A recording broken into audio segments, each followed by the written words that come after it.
Hello, welcome everyone to another episode of the Virtual Ninja Show. My name is Heike, and today I have two returning guests on the show. First, Christos, please introduce yourself. Hi, Heike. Hi, everyone. My name is Christos Venturis, and I'm a member of the product group representing attack disruption, which is my favorite feature in Microsoft Web Protection. Perfect. And then, Ofer, you are now part of Attack Disruption as well. Please introduce yourself. So hi everyone, and hi Heike. My name is Ofer Schreiber. I'm part of the product group, and nowadays I'm dealing with attack disruption and the rest of the fun. So, when I have two guests with attack disruption as their specialty, we are going to talk about attack disruption. You guys brought some amazing, exciting news. And I will, before we get into the news, start quickly. Offer, can you explain in a nutshell for those who don't know what is attack disruption?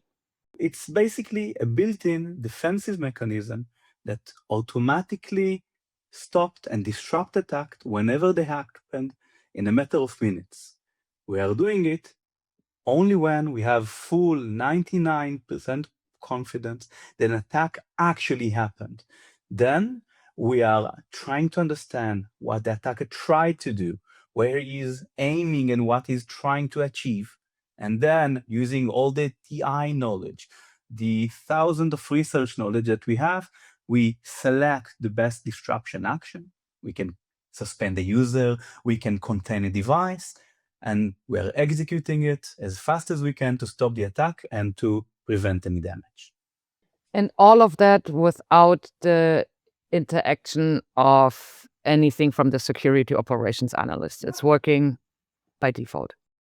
It's working at the light of speed, as fast as we can. Perfect. Thank you.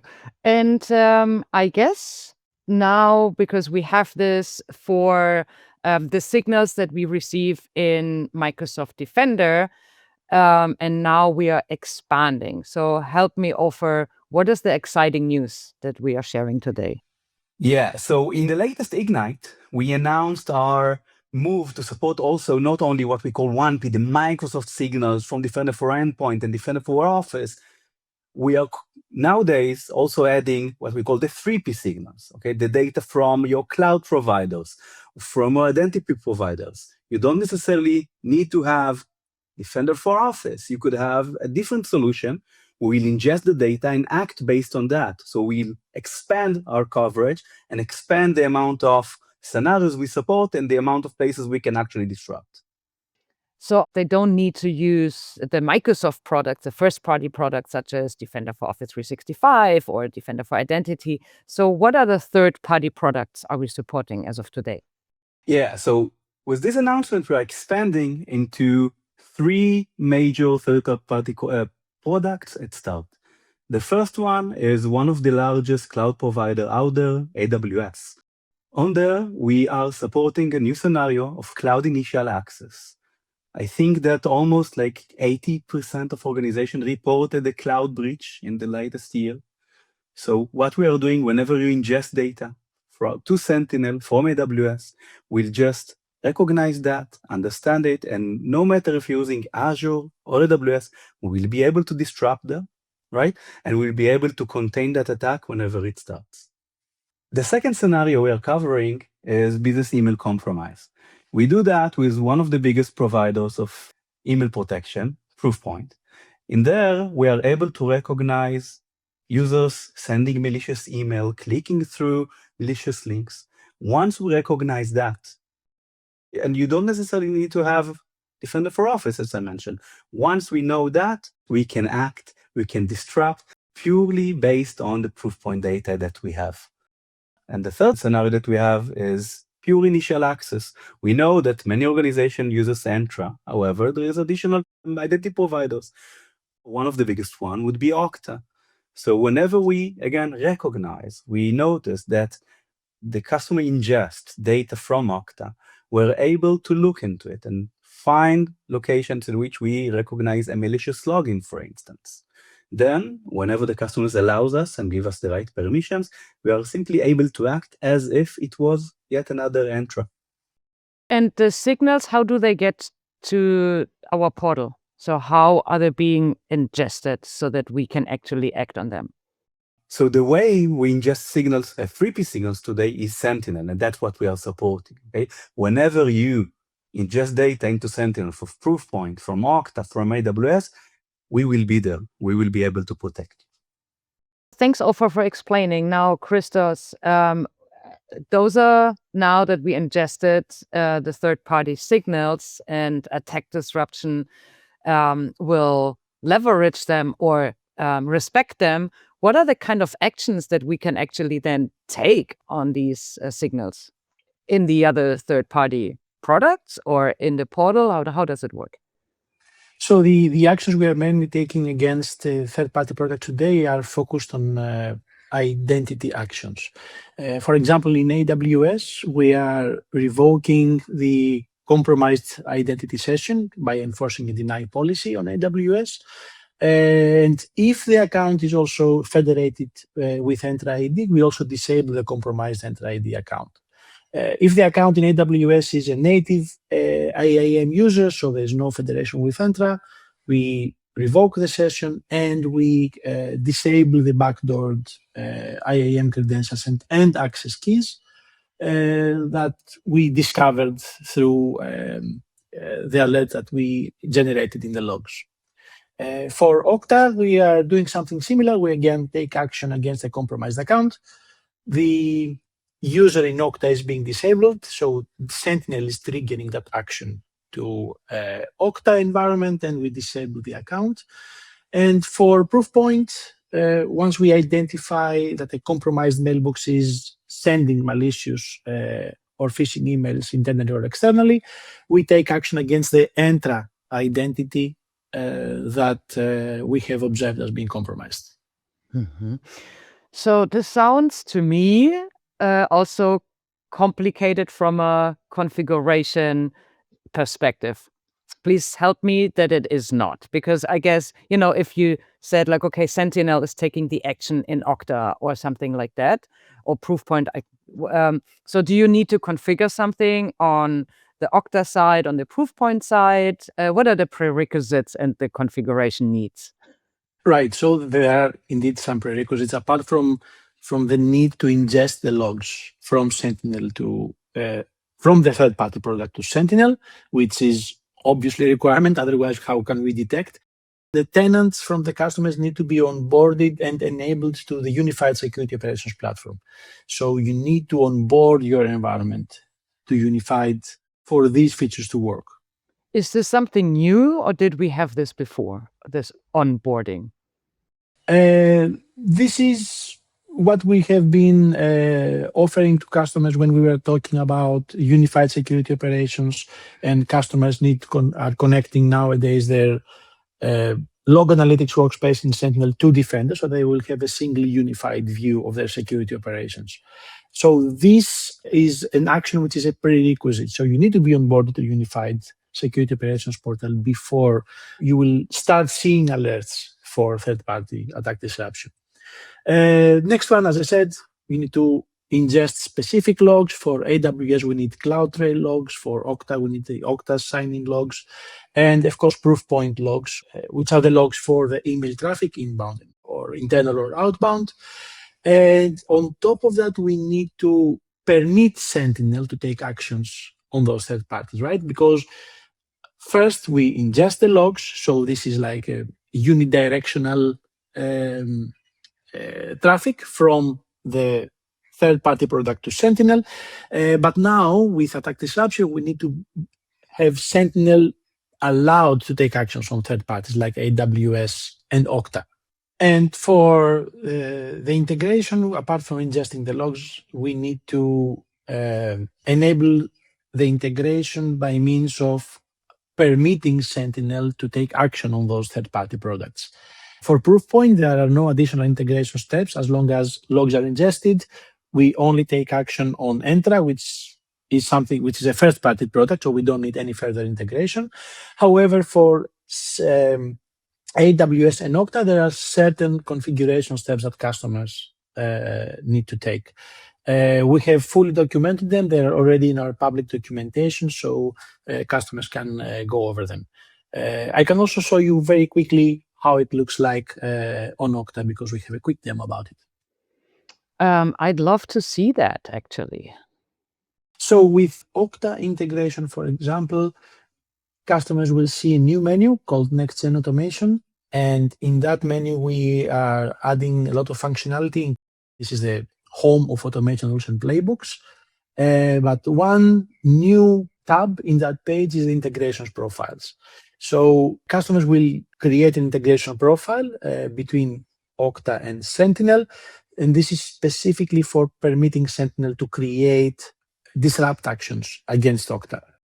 You will need a user account with an API key from Okta that has admin actions over the Okta environment users. You add the key, you add your base URL, and the connection is being performed. You're getting a message that your connection is successful or not. And this is all from Okta perspective. Okay, Krista. So basically on this page, you're going to add your third-party integration, like the product. And then with that, we decide what kind of automation rules we need to add in order to then take action. And you can look at them and you can see what are the different automation rules for that specific, or am I totally wrong here? Yeah, the automation rules are something separate. This is automation related to Sentinel.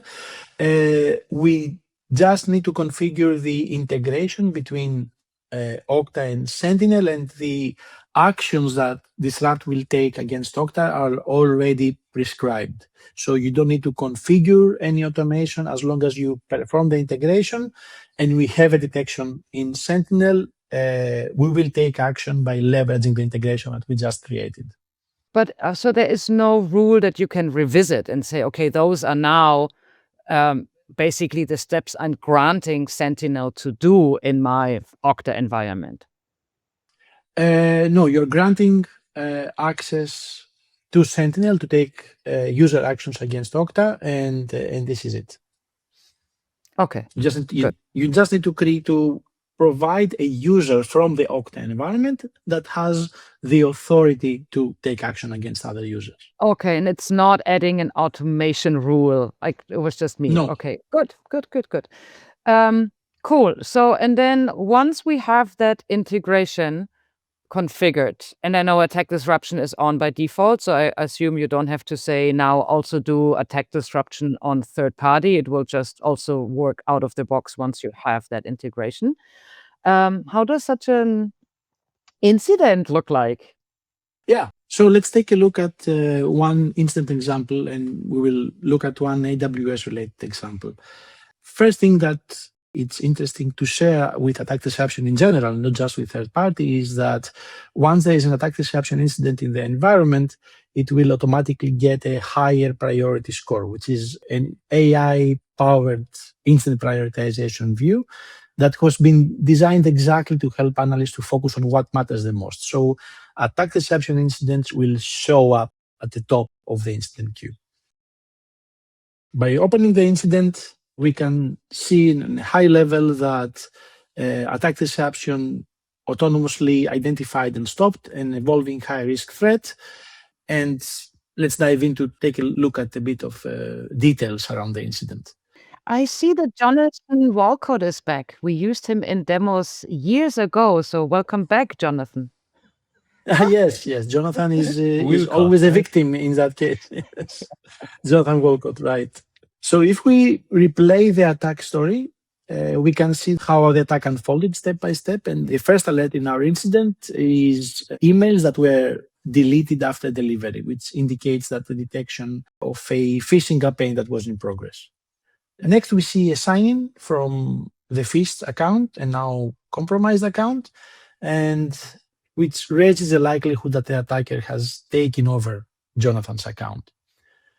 In the next phase, we see the attacker is using Jonathan's credentials to federate into AWS, which is also marked as a critical asset because this is an AWS admin account.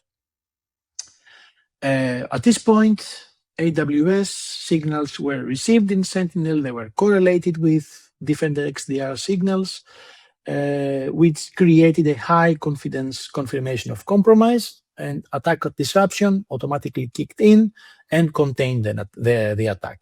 it revoked the session token, it disabled both the compromised Entra ID account and the AWS admin role account that was used by the attacker, as we can see here. But this is not the end of it. The attacker also attempted to pivot by exploiting a backup account that they had created in AWS. So just before we disable the user and revoke their session, they managed to create a backup account. So after being disabled, they attempted to sign in with the backup backdoor account, if I can call it like that. But Defender did not stop there. It identified the backdoor account activity and disabled it as well. So it cut the attacker off completely and prevented any further lateral movement and damage. Wow. Okay. So, and this is also, I mean, the logs are ingested. What's the frequency? I mean, you're much more into Sentinel than I am. What time-wise, what can I think of here? Depending on the source that we are collecting from, the ingestion is a matter of minutes. So as soon as we get the logs from the third party, in this case AWS, they are being analyzed, correlated, and once we have hard proof that this is a real attack, we take action. Wow. Yeah.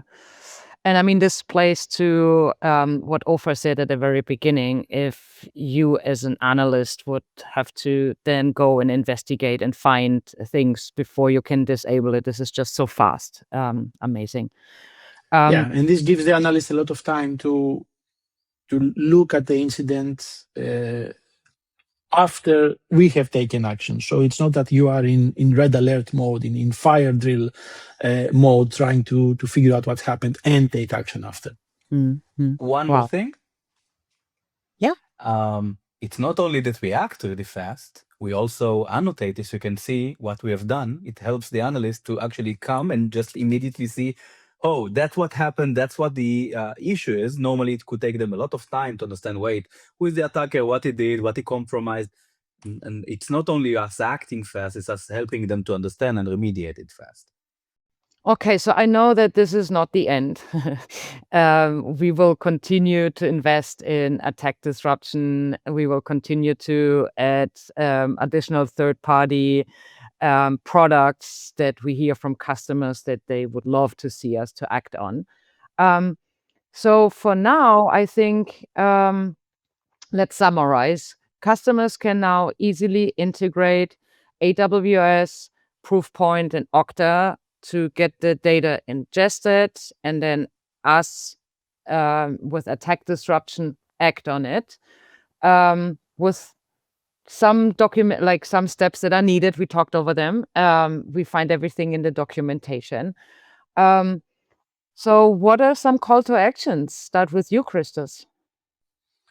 I would say use it, test it, enable the integration in your environment, see how it works, and share your feedback. So when you say share your feedback, where should people share the feedback? We always have the tech community threads open for customers to share their feedback. We also invite customers to participate to our security advisors community and get exposed to previews, conversations with their peers and with the product group directly. And this is one of the best places to share feedback and learn what's new with MTP products in general. So, Christos, you already mentioned a lot of call to actions, but I'm sure, Ofer, you also have something. Yeah, so we will attach to the Ninja training some links about how to use it. So first of all, use it. And once you're done, reach out to us in every method Christos mentioned. We are looking for feedback. We are looking to understand where we should go and what should we do better. We are investing a lot in expanding our protection surface, and hopefully you will be able to see it and find the value and be protected.